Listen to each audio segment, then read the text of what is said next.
طے کیا گیا منجنیق جیسی ایک مشین بنائی جائے، یا اگر میں آسان الفاظ میں کہوں غلیل جیسی ایک مشین بنائی جائے، جس میں ابراہیم علیہ السلام کو بٹھا کر پھر ابراہیم علیہ السلام کو میلوں دور اس بھڑکتی ہوئی آگ میں ڈالا جائے.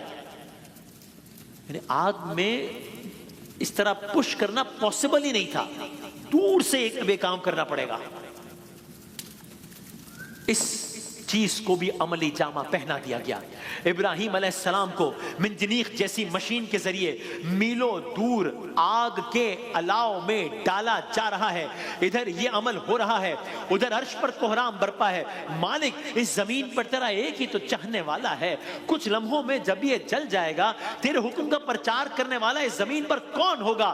لیکن فطرت کیا وہ شان، لیکن فطرت کو کچھ اور منظور تھا. بس بے خطر کود پڑا آتش نمرود میں عشق.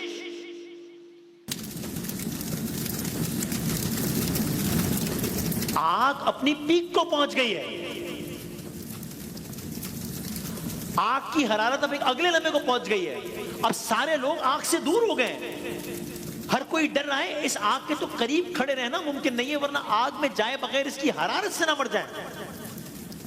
بس بے خطر کود پڑا آتش نمرود میں عشق. یہ بدبخت تو یہ سوچ رہے تھے کہ موت کو اتنا قریب سے دیکھ کر اب ابراہیم علیہ السلام اپنے موقف کو بدل لیں گے. نہیں جانتے تھے کہ یہ شعلے بظاہر بڑے بلند تھے، لیکن یہ شعلے ان شعلوں کے آگے کیا تھے جو دل ابراہیم علیہ السلام میں محبت خدا کے شعلے تھے. بس ابراہیم علیہ السلام آگ کی طرف جاتے جاتے ہیں، مخالفین دیکھتے جاتے ہیں، نمرود دیکھتا جاتا ہے، سوچتا جاتا ہے کچھ دیر ہوگا شعلے ہوں گے، رقص ہوگا، محفل ہوگی، جشن ہوگا. ارے ابراہیم علیہ السلام کا تو جسد خاکی بھی نہیں ملے گا. وہ سب یہ منظر دیکھنے کا یقین کیے ہوئے ہیں. اب فتح یقینی ہے، اب معاملے کا اختتام ہے، یہ منظر جاری ہے، جشن کی تیاری ہے. پر چشم فلک کو کچھ اور منظور ہے. چشم فلک کچھ اور نظارہ دکھانے جا رہی ہے. ایسا نظارہ جسے دیکھ کر سب حیران ہو جائیں گے. ایسا نظارہ جسے دیکھ کر یہ سارے چہرے جو آج خوش ہیں یہ سب پریشان ہو جائیں گے. ایسا ہی ہوا. کیا ہوا؟ آواز قدرت آئی. قرآن کریم کی آیت پیش کر رہا ہوں، سورہ انبیاء میں فرمایا آیت نمبر 69. یہ منظر ہے، سب خوش ہیں. ایسے میں آواز قدرت آئی، قلنا یا نارو کونی بردن والسلاما علی ابراہیم. اے آگ ابراہیم کے لیے سلامتی بن جا.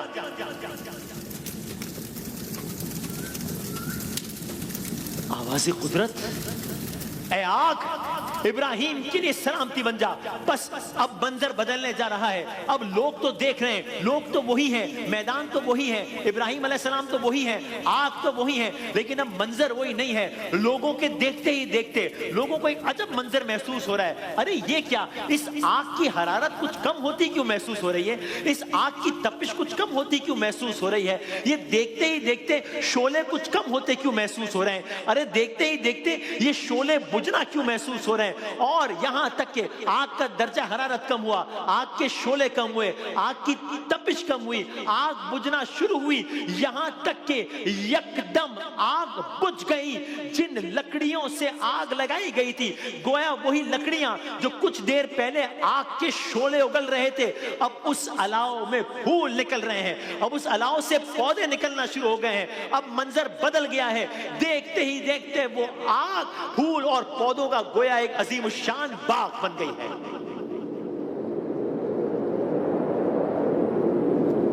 گویا سلامتی کی ہوائیں ہیں، گویا ٹھنڈی ہوائیں ہیں جس میں اللہ کے نبی ابراہیم علیہ السلام موجود ہے. نمرود حیران ہے، درباری پریشان ہے. وہ ہو گیا ہے جس کا کسی نے کچھ نہیں سوچا تھا. یہ ایک منظر، یہ ایک داستان. دامن وقت میں گنجائش نہیں ہے، میں نے داستان آج کی حد تک ختم کرنی ہے. قرآن کریم کی اگلی آیت ہے. وہ چاہتے تھے کہ ابراہیم کے ساتھ برائی کریں، مگر ہم نے ان کو بری طرح ناکام بنا دیا. قرآن کریم کی اگلی آیت ہے، آپ کو موقع ملے تو پڑھیے گا. سورہ انبیاء کی آیات کا تسلسل ہے. اب آیت نمبر 71 میں فرمایا، اور ہم نے انہیں ابراہیم علیہ السلام اور لوط علیہ السلام کو بچا کر اس سرزمین کی طرف لے گئے جس جس میں ہم نے دنیا والوں کے لیے برکتیں رکھی ہیں. یعنی اب داستان ابراہیم علیہ السلام ایک اور موڑ میں داخل ہو رہی ہے. یہ واقعہ ہو گیا, ابراہیم علیہ السلام اس آگ کے واقعے کے بعد اپنی زوجہ اور اپنے بھتیجے حضرت لوط علیہ السلام کو انہوں نے ساتھ لیا ہے, اور اب ہمیشہ ہمیشہ کے لیے بھی بستی چھوڑ دی ہے. اب تارک وطن ہو گئے ہیں. آپ کی بقیہ زندگی اب کنعان کی وادیوں اور سرسبز و شاداب علاقوں میں گزرے گی. یہیں پر اللہ نے آپ کو اسماعیل علیہ السلام کی شکل میں ایک اولاد عطا کی ہے, والدہ حضرت ہاجرہ, اور اس کے بعد جناب سارہ کے بطن سے ایک اور بیٹا آپ کو عطا فرمایا ہے جن کا نام اسحاق ہے علیہ السلام. کچھ انبیاء کی زندگی کا عام طور پر ایک مرکزی واقعہ ہوتا ہے.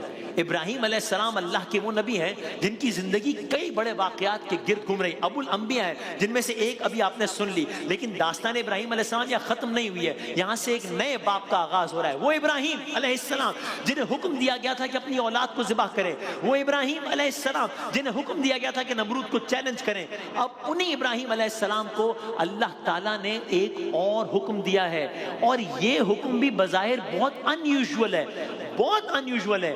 یہ حکم کیا ہے؟ کلرز کریں گے انشاءاللہ.